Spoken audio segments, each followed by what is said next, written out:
여기에서 조금 한 가지 얘기를 좀 더 해보려고 합니다. 통일교 관련해가지고 우리가 정말 의심하고 있는 게 지금 여기잖아요. 그 강릉에 들어와 있는 2톤의 코카인 아니겠습니까? 네. 여러분 아시겠지만 마약이 이제 뭐 히로뽕 있고 그다음에 헤로인 있고 코카인 있는데 헤로인은 동남아에서 코카인은 남미에서 주로 생산이 돼요.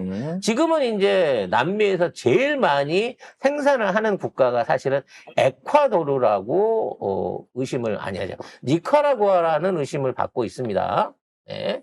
근데 문제는 이러한 마약들이 해외로 퍼져나가고 있는 그 역할을 어느 한 나라가 다 뒤집어 쓰고 있다는 거죠.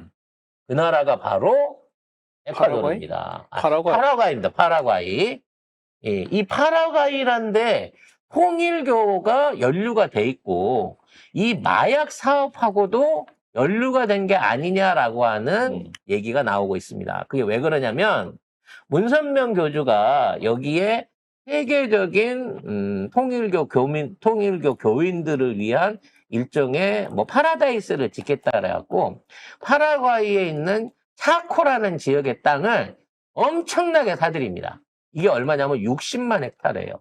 60만 헥타르를 어떻게 이해를 하시면 되냐면 서울시 전체 면적의 10배입니다.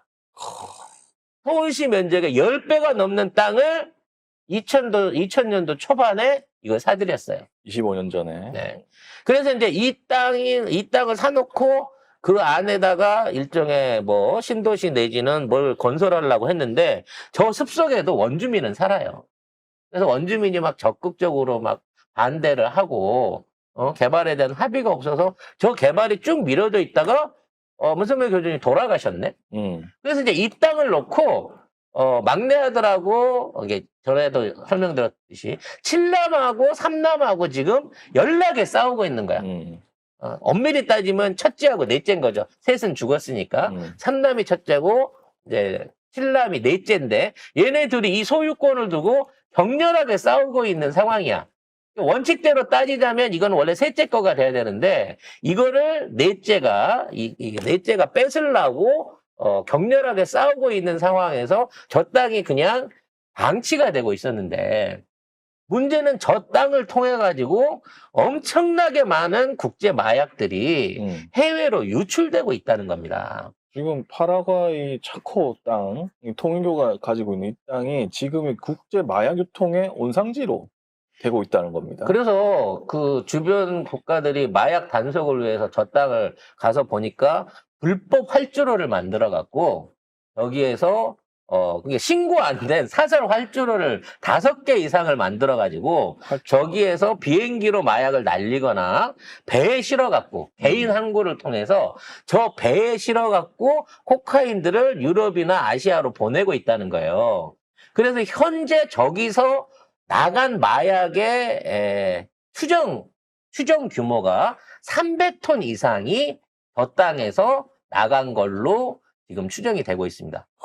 문제는 이 땅에서 이런 파라과이 안에서 이러한 마약에 이용이 되고 있기 때문에 저 안에 마약이 개배되는지 유통이 되는지는 확실하게 모르지만 생산은 에콰도르에서 해서 현재 파라과이에서 보내는 게 아니냐라고 이해를 하고 있습니다. 그래서 파나마 운하를 거쳐왔던 이번 배 같은 경우에도 파라과이가 사실은 출발항일 가능성이 높다라는 의심이 되는 거예요. 그래서 이 안에서 이런 마약 장사를 하는 데는 파라과이의 유력 정치인들이 연결이 돼 있는 것으로 의심을 받고 있습니다. 그래서 파라과이에서 지금 통일교 지부장을 하고 있는 통일교 지부 대변인 미셸 변호사가 있는데 뭐 그 사람들은 뭐 파라과이가 정부와 협력 중이다. 이분은 사실상의 이제 지부장이고요. 이분은 신시아 타라고라고 파라과이 국회의원이었습니다. 국회의원이면서 통일교 지부장이고 이 사람이 말하자면 남미 지부회장, 남미 지부회장인데 통일교. 이 마약을 해외에 유통시키는 중간상으로 보여져요. 그래서 미국에서 한번 체포가 된 적이 있습니다. 미국에서 나 마약 샀게라고 함정 수사를 해가지고 현장에서 이 사람을 체포를 했는데 이 사람을 변호하고 있는 게 끝에 성이 변씨인 거 보면 아마 한국계 변호사인 것 같아요. 그런 것 같아요. 그래서 이 사람이 지금 보석으로 나와 있지만 얘네가 주도해가지고 국제 마약 유럽이나 미주나 이런 쪽에다가 마약을 내보내고 있다는 겁니다. 현역 지부장이. 근데 그 규모가 몇백 톤 수준의 마약들을 보내고 있다는 거예요. 실제로 얘네들이 2022년도에도 21년도에도 벨기에로 3톤이 넘는 마약을 보냈다가 배뛰기로 그냥 적발이 된 적이 있어요. 2021년에 통일교 부주인의 활주로에서 코카인 449kg이 압수된 적이 있습니다. 그리고 선박으로 3톤 이상을 보냈다가 압수된 적이 있는 겁니다. 그러고 보니까 이번에 강릉으로 들어온 배도 따져놓고 보면 에콰도르에 출발해갖고 돌아서 파나마를 통과해가지고 대륙을 쭉 돌았다가 중국에 들렸다가 강릉으로 왔단 말이에요. 이러한 흐름들 자체가 지금 이 사람이 이제 계속 수배를 받고 있고 FBI에 쫓기고 있다 보니까 혹시 재고 물량을 이쪽으로 옮기려고 했던 건 아니냐라고 하는 추측이 가능하다는 거지. 왜냐면 이 사람은 이미 미국 FBI에서도 마약에 대한 중간 거래를 하는 혐의자로서 구속을 했고 현재 재판이 진행 중인 상태이니까. 이 부부가 있는데 미국 재판에 체포가 됐어요. 2019년 11월에 미국에서 돈 세탁 혐의로 체포가 됐는데 혐의를 인정하고 부부가 80만 달러 세탁 혐의로 기소가 됐고 33개월형을 선고받았습니다. 그리고 22년 4월에 수감기간 산정 후에 석방이 됐습니다. 지금 보석이 돼서 나와 있는 상태이긴 하지만 이미 전과자인 거예요. 그래서 아까도 말씀드렸다시피 이쪽 지역에 대한 이 지배권 내지는 재산권을 놓고 지금 삼남하고 칠남이 치열하게 싸우고 있다고 했잖아.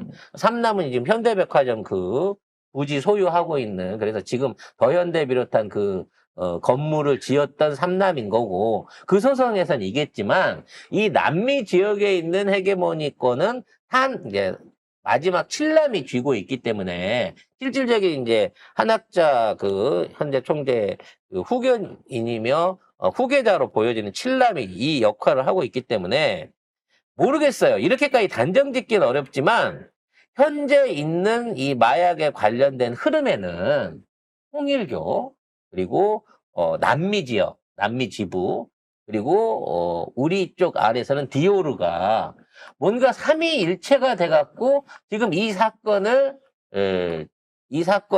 일으킨 게 아니냐라고 하는 충분한 의심을 해볼 계정이 있다는 겁니다.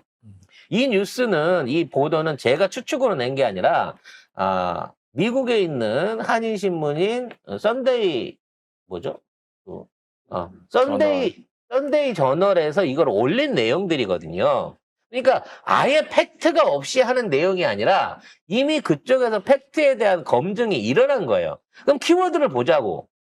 파라과이에 차코라는 땅 있는 거 맞고요. 거기에 대한 실질적인 지배권을 통일교가, 그것도 칠남이 갖고 있는 거 맞습니다. 그 안에서 자금 세탁이나 이와 관련된 마약 중개를 하고 있는 파라과이 정치인이 있는데 얘가 하필이면 남미 지부장이에요, 통일교에.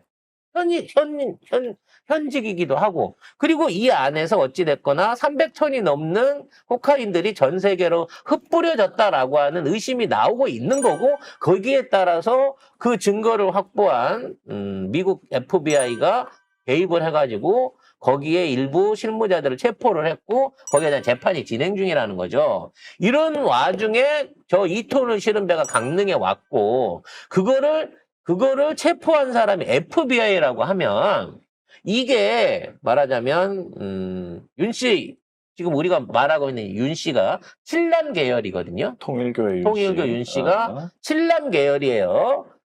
그래서 이 윤씨가 벌여보자고 하는 큰 일 안에 이 사업도 포함되어 있는 건 아닌가? 라는 의심이 든다는 거죠.